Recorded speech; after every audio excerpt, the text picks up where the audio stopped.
Hello everyone, I'm Daniela, and this is episode 13 of Historical Paranormal. In this week's episode, we'll examine the history and odd occurrences of the alleged Devil's Tramping Ground. According to stories dating back to 1882, this is the spot the devil comes to dance and walk in circles, plotting against humanity. For one thing, nothing grows. In the low, rolling hills of southern Chatham County, south of Siller City, in the wood near Harper's Crossroads in North Carolina is an odd place known as the Devil's Tramping Ground. Perfectly round and absolutely barren, about 40 feet in diameter in the pine woods. Not a tree, not a flower, no lowly weed, not even a single blade of grass will grow in the limits of the circle. Seed sowed there refuses to sprout.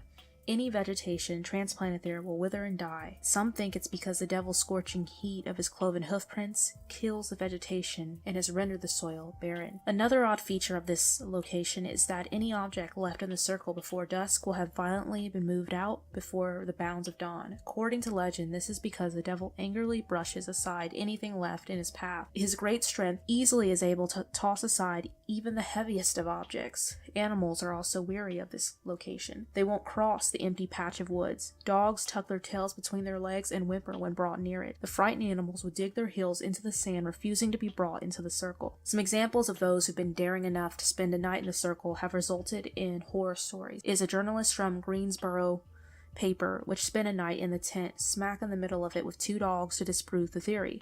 The reporter stayed the night, though he reported hearing ghostly footsteps circling his tent. Another story is of Boy Scouts who spent the night inside the circle. When they woke up, they found themselves mysteriously transported a few miles away. Others who tried to stay up the whole night were lulled to sleep by a soft voice. Many people have also reported seeing strange shadow-like figures in the tree line watching them. Some Native American lore around this is that this was a site for ceremonial dances. Others say this was the result of a war between two rival tribes of American Indians. Supposedly, the blood of those killed soaked the ground so thoroughly that nothing would ever grow there again.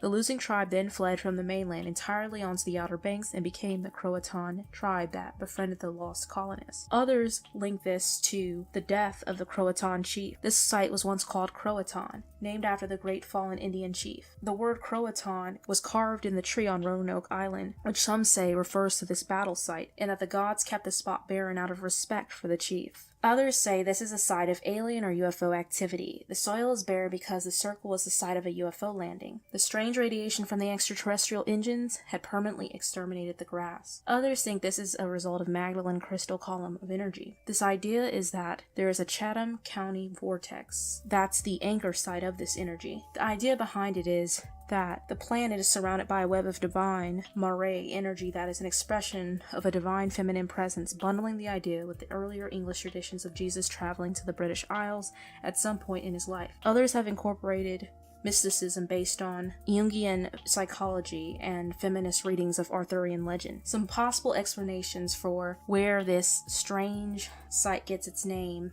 is that because many of the settlers were Scotch-Irish and arrived in North Carolina during the 18th century, populating the course of the Cape Fear River, the Uwaries, and the Appalachians, the settlers were mainly immigrants from Ulster and the counties along the border between England and Scotland, and the devil was very much a part of the culture they brought along with them.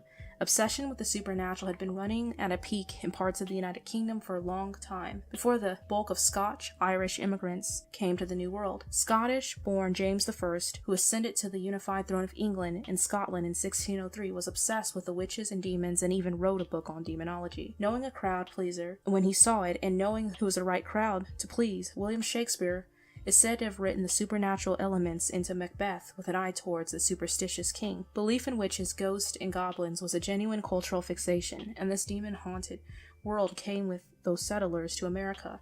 The culture remains with us also in our named places.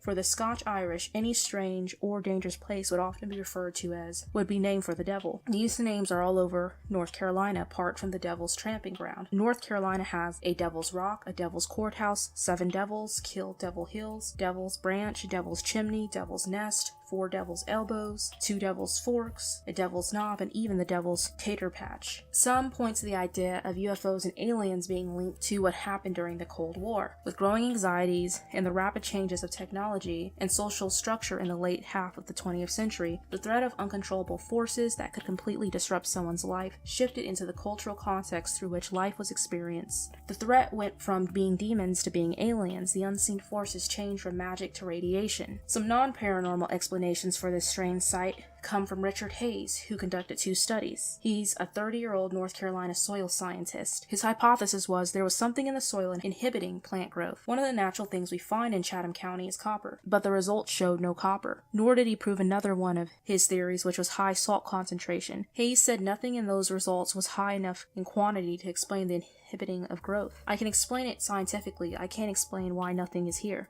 Hayes added, I've mapped a lot of soils in 5 different counties in North Carolina for the soil survey. Didn't run across stuff like this, he said. With the Dow family's permission, 2 Once, 2 No's asked Hayes to retest the soil in September of 2015. Those results immediately went to the state lab for new analysis. They came back with eye-opening observations. The barren soil inside the circle is now more fertile than the tree-lined area outside the circle. Hardwood ashes have made the soil's potassium level peak off the chart, but he noted the level is still not high enough to be toxic to plants. As for the 5 pH reading inside the circle, Hayes explained it is only slightly below the optimum range of 5.6 to 6.5. Hayes said, I'm stumped. There's nothing in there that prevents plants from growing there. The higher numbers we're seeing inside the circle from a lot of different elements are all higher because of the fires, he concluded. There's a reason other than soil fertility for why nothing grows there. But it's not soil, not salt, not metal. Another explanation is horses. Some say horses used in the operations of old molasses mill created the spot with the constant circular treading. However, comparisons to the past formed at similar mills do not support this theory. Another theory is the old turpentine pit, where logs of pine were burnt to extract their sap. A product known as pine tar was used as a wood preservative and sealant in wood and roofing construction, and also in soaps, shoe polish, lubricants, linoleum, and etc. Collectively called navel stores, and in the treatment of various skin diseases, logs were piled in a shadow pit and covered with the earth. A slow-burning fire lighted to the top of the pile caused the gum to liquefy and the tar to run down into catch basins inside the mound. In colonial times, North Carolina was a major producer of pine tar that went to the British Royal Navy to help build and maintain their huge number of ships. Tar was used to make waterproof ropes. Pitch was used for caulking and painting the hulls of ships to make them waterproof, and turpentine was made into an oil plant, which was used primarily to paint ships as well as the exteriors of buildings. Like tar, pitch and turpentine, the two were obtained from pine sap. Pitch is just concentrated tar, and turpentine is distilled pine sap. By the 1770s, North Carolina was producing 70% of the tar exported from the colonies and 50% of the turpentine. It eventually gave the state the nickname Tar Hill, a reference to the sticky gum and tar that stuck to the soles of the boots of those working in the industry.